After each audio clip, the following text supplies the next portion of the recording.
short episode of What Would Will and Justin Do? I'm Will and I'm Justin. We're just here to talk a little bit today about Web 2.0 technologies and what that is and what that means. A couple of questions for Justin about how he's used those in the classroom. Now, Justin, if you would, take a moment.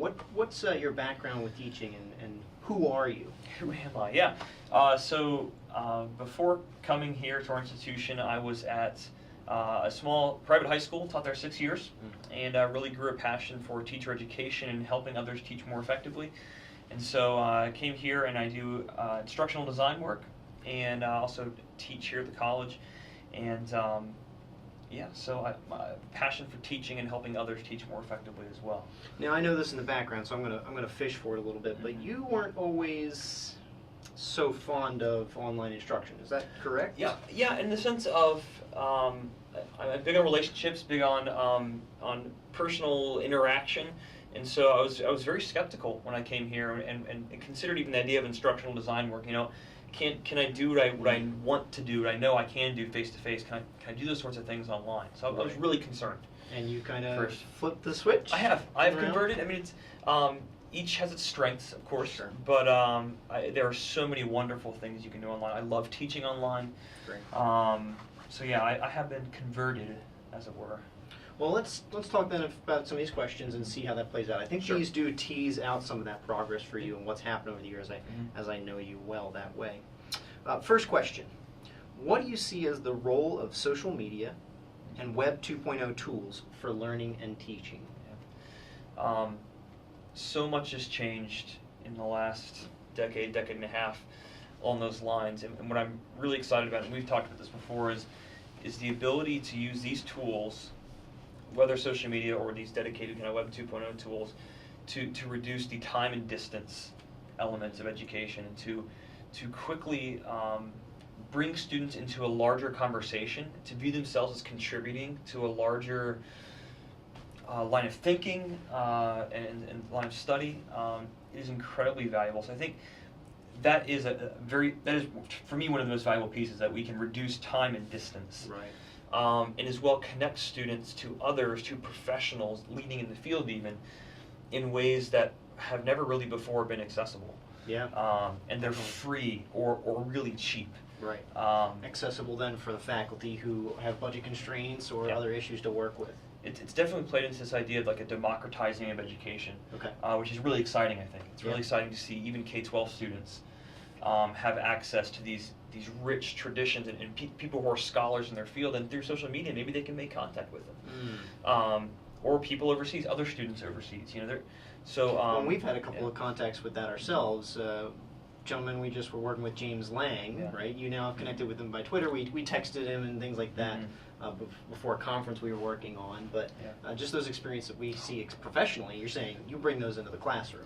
It's wonderful professionally for us, for teachers, to network with each other.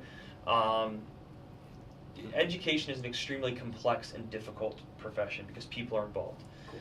It's not cut and dry, so we need all of our great minds working together to work on our problems of practice. Now, you did mention before when we were starting things out about relationship, that being important to you, and we see the role of social media, Web 2.0 technologies, as you're looking at the learning and teaching, you're talking to that a bit. How do you, what's an example maybe, one of each, of how social media or Web 2.0 tech has helped relationships in a learning context and in a teaching context? Yeah, it's great. So for social media, just to give you a personal example from my own classroom, I haven't extensively used yet, say Twitter or something that's more traditional social media, and largely that was because my students weren't all using it. Okay. I wanted to make sure it was accessible. I wasn't creating this artificial, like I wasn't trying to force it, because I think that's kind of problematic. Let's use it because we can use it. Yeah, exactly. So, but I have used YouTube in a similar sense of having them post projects there and then tag them in ways that generated conversations in the comment section and things like that. Great. That's been incredibly helpful. To have students join a larger conversation. And YouTube is not a scholarly community, but you can have scholarly conversations there. And so there's been some fruitful conversations there. And not only that, students have a sense of pride, a sense of professionalism, and if they're putting something out in public. So that's been really great. for teaching, for my own practice, I've come to use Twitter often for social media, and that has been incredibly helpful to build my own professional networks, to share ideas with others. Right. Share articles, share what maybe we're doing here for professional development with other people. Trying to reach our own faculty, trying to reach other groups through those tools. And even to raise, as I follow other people, to raise my own awareness of what other people are wrestling with, and that's been really, it's helped inform what we do. Wow, there's so much other than that. So I can give you maybe a couple of big examples for me that have been really impactful. Using collaborative elements, especially like Google Docs, and we can embed those in very easily in our LMS in Schoology. Yep. Using those to have students post clearest and muddiest points after a discussion, and then they try to go and grab someone else's muddiest point and try to answer it. For me, it has become a very meaningful platform for students to think about their own thinking. Cool. For me to model metacognition for them to start thinking about their own thinking and start to hopefully maybe start regulating their own thinking, and then maybe even as a group entering into co-regulation. Steps up. Right, yeah, so that's been really meaningful. I've loved, even sometimes it can be, there's a bit of novelty, there's a bit of like, hey, look at this shiny little thing that my tech can do. But those can offer breaks, too. Right. Breaks in a talk, and so students are, okay, let's do this now. And so just the other day, I used Poll Everywhere, and we brought up on the screen, I did a word cloud. And we asked, well, why did most of you answer with this word? We're taking a quote and say, what word do you think is most important? And see the variety of responses and have them justify their responses. It was a very rich discussion that could not have taken place if I didn't use the tool. Sure. I could have done it maybe by having them write up on the board or things like break that. Them into little groups where they all have a piece of paper. But it provided a break in everything else we were doing in class that was really helpful for them to kind of stop, focus on what they're doing in the moment, and that was so I found it very valuable. So things like that have been collaborative have been really key. Now, what have you learned as a result of working with these tools? What has been the number one takeaway for using Web 2.0 tools? Say Twitter, you mentioned Poll Everywhere, Schoology, our LMS, YouTube. Yeah. For me, I've continued to learn that tools like this force me, I mean, they're nice and fun at first, but they force me to think about my own practice. Am I doing what I know is good education? Am I practicing what I preach, so to speak? Things that you did in K-12 for years and years and years on end. Yeah. You're reflecting. Am I willing to always innovate? Am I willing to try to use these things for my students' good? And so as I look at these new tools, it's been really helpful for me to reflect on my own practice. I'm like, okay, how can I use this? Is this going to be helpful? And helpful in that shift of always trying to make learning the center of my classroom rather than my content, rather than me talking. So moving toward the process or learning-focused classroom, and these tools have helped me think more tangibly about ways to do that. What suggestion would you have for someone who's looking to use social media for teaching, learning, or professional development? So if there's one of those that's really your hotbed, teaching, learning, or professional development, what would you say, top suggestion for someone who wants to use these things? I would say you have to know your audience that you want to bring in. And so for my students, is identifying, is this particular group of students, we may be able to say, hey, millennials use Snapchat, Instagram, whatever, but are my students in my classroom using it? So identifying something they're using, and I think there needs to be, this is probably my biggest takeaway, it's important that they need to use it, but to model for students and to talk very explicitly and directly about, use this to enter a conversation. You are contributing, you're adding to our knowledge by your participation. So having to think of themselves as participants, not these distant vessels to be filled with content that I spew out at them. Sounds like you're trying to situate them in a learning community. You're trying to get them into doing something that you are doing or I'm doing as professional. You're trying to bring them into that kind of dialogue. Yeah, so I think the biggest thing is beforehand and throughout, this is why we're doing this. This isn't just because it's cool and I'm trying to be young and awesome and social media.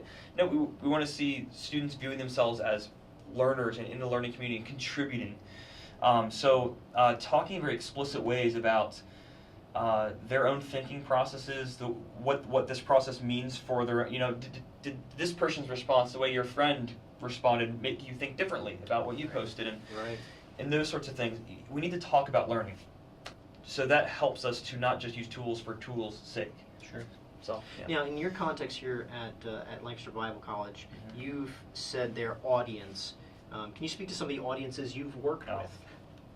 Yeah, quite a variety. Right. So in the online courses I teach, most often that is middle-aged, typically adult learners who are returning, have not been in formal education since high school.